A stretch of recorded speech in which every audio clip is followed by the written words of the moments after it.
Olá e bem-vindos a esta análise. Hoje vamos mergulhar na configuração da acentuação em GNU Linux.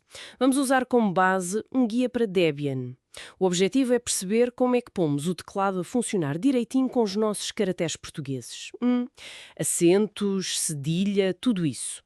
O nosso ponto de partida é um excerto do documento Configuração de acentuação no GNU Linux. E atenção, ele parte do princípio que o sistema já tem suporte para a página de código 860, a portuguesa.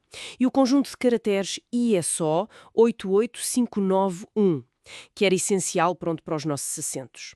E logo aqui uma coisa interessante que o guia menciona. A configuração para o modo texto, a consola pura, digamos, é totalmente independente da configuração para o modo gráfico. Podem configurar-se as duas ou só uma. Ora bem, vamos lá ver como é que isto se faz. Começando então pelo modo texto. O guia refere que, se a acentuação já estiver a funcionar numa instalação Debian, esta parte pode ser ignorada. Caso contrário, o primeiro passo é mesmo verificar se existe o pacote console data. Pode-se ver com o comando dpkg-l console data. Exato. Esse pacote é fundamental. Sem ele faltam programas de configuração e também os ficheiros das fontes necessários para a consola. Depois, para configurar o mapa de teclados, especificamente em Debian 4 ou 5, como diz o guia, mas a ideia é a mesma. Usa-se o comando dpkg reconfigure console data. Certo. E nesse processo temos de fazer umas escolhas, não é? O guia diz selecionar o mapa de teclados da lista de arquiteturas, depois QWERTY e depois seguir os passos conforme o teclado.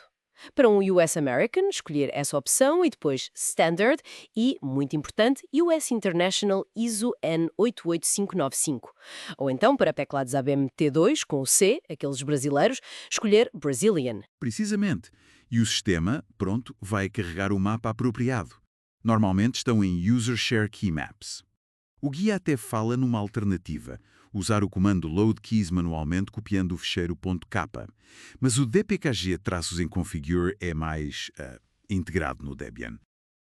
E um pormenor que o guia salienta. Estes mapas de teclado para modo texto não são os mesmos do modo gráfico. Os do X do modo gráfico costumam ter um X no nome. É outra estreia. Ok, então o mapa de teclado está tratado. Mas isso não chega, pois não. O ecrã tem de conseguir mostrar os caracteres. É questão da fonte. O guia indica editar o ficheiro etc console tools config. Exatamente. É preciso garantir que a linha Console Font aponte para uma fonte compatível com acentos. O guia dá o exemplo LATU 16.psf. O LATU indica que tem os caracteres latinos com acentos, o ISO 88591, e o 16 é o tamanho. Essas fontes, as .psf, costumam estar em USR Share Console Fontes. Sem a fonte certa, mesmo com o mapa correto, vemos, caracteres esquisitos. Percebido. Então, mapa de teclado, ok. Fonte do ecrã, ok. Mas espera, parece que ainda falta qualquer coisa para funcionar na linha de comandos, no baixo. É isso. O guia fala em editar o etc input-rc. É preciso ir a esse ficheiro, o etc input-rc, e descomentar a linha set convert meta off, tirar o cardinal do início. E depois garantir que temos também set input meta on e set output meta on. Basicamente, dizer-lhe para aceitar e mostrar os caracteres de 8 bits tal como são. Depois disto, importante, sair da sessão, logout, e entrar novamente para ele ler as novas definições. Uau! É um processo com vários passos. Mapa de teclado, depois a fonte e ainda ajustes no input-rc para o baixo. 3 coisas diferentes. O guia ainda menciona o kdconfig na Debian como alternativa para um mapa de teclados. Mas pronto, os outros passos continuariam a ser precisos. Pois é, mas depois, passando para o modo gráfico, o guia descreve um processo bem mais direto. Sim, parece bem mais simples. O guia diz que basta executar o comando dpkg reconfigure xserver xorg. E durante esse processo ele pergunta o tipo de teclado. Essa configuração fica depois guardada no etc x11xorg.conf, naquela seção Input Device. Exato. No ambiente gráfico, é o servidor X, o Xorg, que toma conta disto.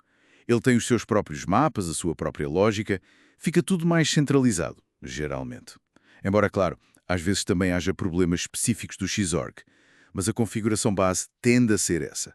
Ok, então resumindo o que vimos neste guia, Para configurar assentos em Debian, sobretudo em versões mais antigas, talvez, para o modo texto, verificar o console data, usar dpkg, reconfigure console data para o mapa, ajustar a fonte no etc console tools config, por exemplo, para lat1u16.psf, e mexer no etc input rc para o baixo. Já para o modo gráfico, o caminho indicado é o dpkg reconfigure xserver xorg. O que acho fascinante nisto é vermos as camadas todas que existem no modo texto. O kernel, as ferramentas da consola, o próprio shell. Tudo tem de estar alinhado para uma coisa que hoje parece tão básica como escrever um A ou um C. Mostra bem a arquitetura do sistema. Sim, sem dúvida. E deixa-nos a pensar. Com a evolução que o Linux teve, as interfaces gráficas modernas, as distribuições que já vêm quase todas prontas. Até que ponto é que estes ajustes manuais, especialmente no modo texto, ainda são uma realidade para o utilizador comum? Ou será que isto ficou mais para situações específicas, tipo recuperação de sistemas, servidores sem ambiente gráfico? Será que as configurações padrão hoje em dia já resolvem isto quase sempre automaticamente? Fica a reflexão.